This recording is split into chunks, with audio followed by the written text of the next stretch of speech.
Sometimes this project is all about balance, whether I'm heaving a heavy rock, trying not to fall backward, or trying to steady a wobbly wall with one hand.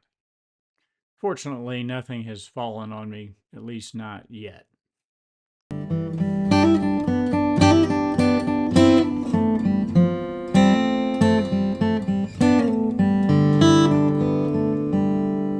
Welcome back to my channel, which is all about finding my balance in retirement. And for now, that means building a little stone studio up on the hill behind our house.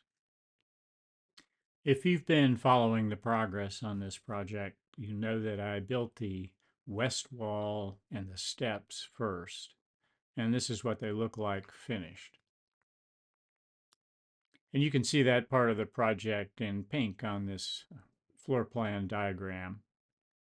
Next, I'll build the east wall, which is the same size and shape as the main part of the west wall.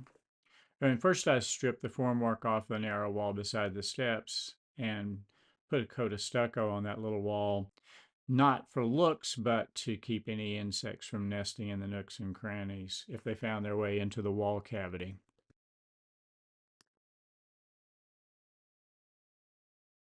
It was a little harder to strip the main part of that wall formwork.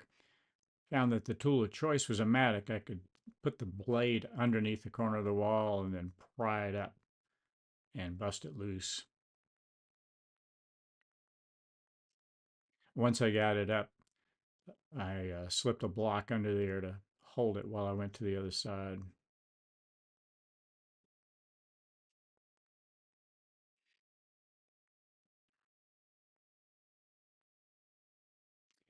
On the other side, I had to use a chisel, a masonry chisel, not a wood chisel, to pry up the corner of the wall and get my mattock blade under that corner.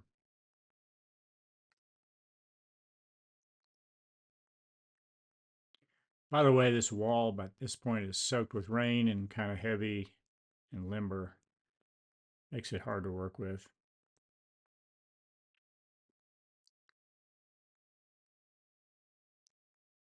Finally, I got it loose and just fell over. There was some tape that had stuck better to the masonry wall than to the wooden form, so I had to peel that off. And there were a few small voids in the concrete backing of the wall that I would eventually plug with small stones and mortar just to seal them off before I put the stucco coat on. Now, tilting up this wobbly, heavy, rain-soaked form wall, I should have had some help and I could have called a neighbor, but I didn't want him to come over and get rained on. And it seemed like there was a very good chance of that.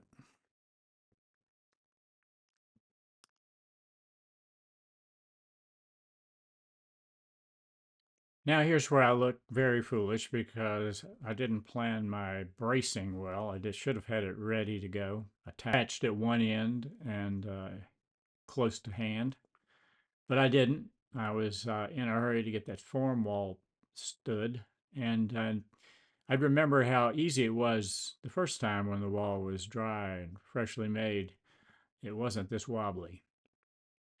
So yeah, this is an awkward balancing act, and I look like a really bad dancer trying to waltz with a wall. I'm trying to get the form wall aligned with the floor frame, and then I'm going to try to get a screw in to hold it in place. That means setting the screw with one hand and trying to hold the wall with the other hand. Not a good idea. Yeah, for the record, I do not recommend this approach at all. Get some help. Doing it yourself doesn't mean doing it all by yourself.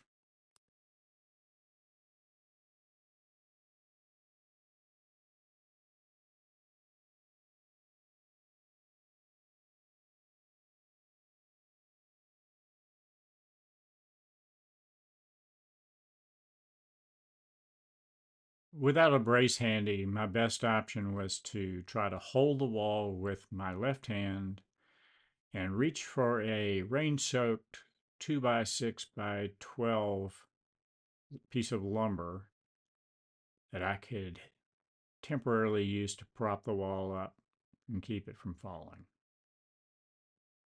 At this stage, I was only trying to keep the wall from falling, and so I wanted it in a roughly vertical position so that I could get my hands free and find my level before I plumbed the wall.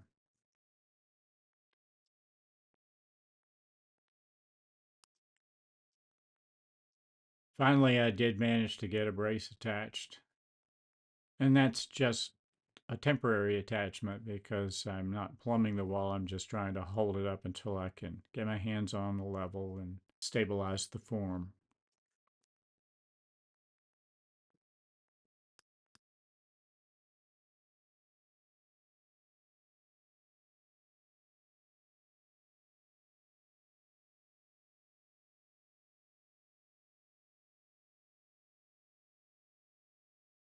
You'll notice that there's no subfloor at this stage. I didn't want it soaking in the rain for weeks or months. So I'm walking around on floor joists and walkboards that I'd used as part of the scaffolding. So times like this, when I'm making errors and not showing good judgment and trying to do too much by myself, it's usually because I've lost my balance and gotten obsessed with making progress on the building and I need to take a break. So while Felix hit the beach with my wife, I went to bluegrass camp for the second time this summer.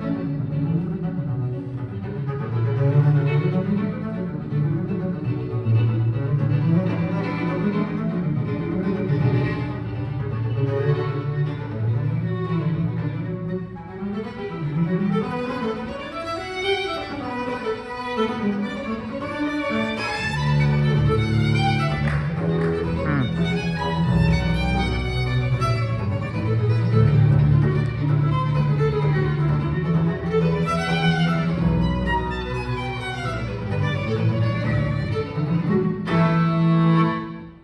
Wow.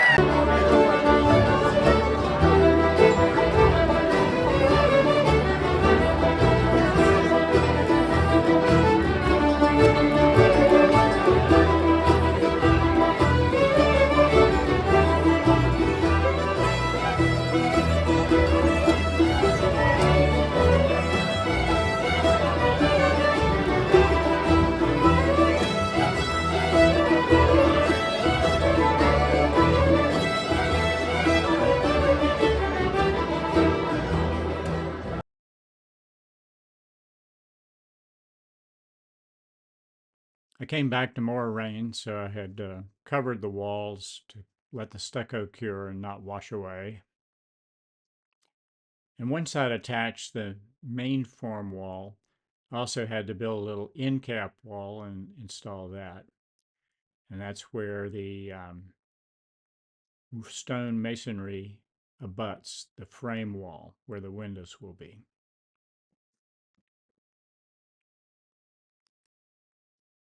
Taking a look at the plan, this is the arrangement I'm talking about.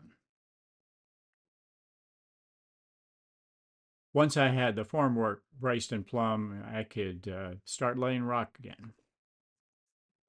This time it went a lot faster because I didn't have four corners to create, only one.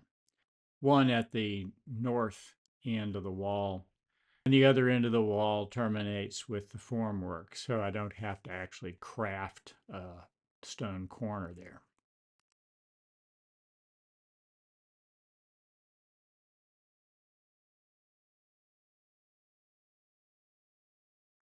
So I'll speed the video up and give you an idea of what it's like to lay stone in this way.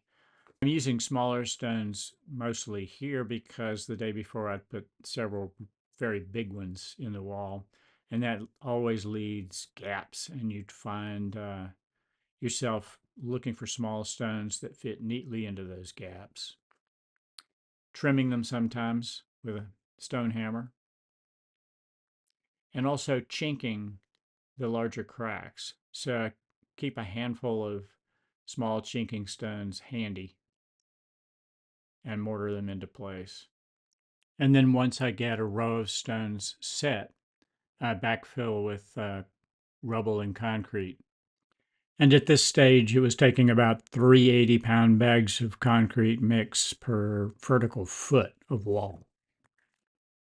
So I estimate I used about 100 bags, 80-pound bags of concrete mix in the course of this project, counting the footings, the foundation, and the walls. And all of it mixed with a hoe and a wheelbarrow, and with water I hauled from the house.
Around this time, a pair of does came by almost every morning to visit. Apparently, I was part of their territory.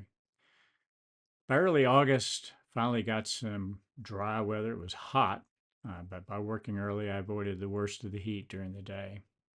And I was able to make some good progress. And I was happy with the way the wall was taking shape. It's hard to estimate how much stone I could lay in a day, but it probably averaged about 6 to 8 vertical inches, which doesn't sound like much, but if you do it long enough, it amounts to something. I was hoping to finish this east wall before I left on vacation, but Tropical Storm Debbie had another idea. It rained for 3 days, and Debbie didn't leave town until it was time for us to leave town on vacation, so I didn't get the wall finished. But then I went to work when we came back, and in a few days, I had the stone laid. I was able to pour the cap block that gives me a nice smooth top for attaching the mud sills. And at this stage, the rock work was complete.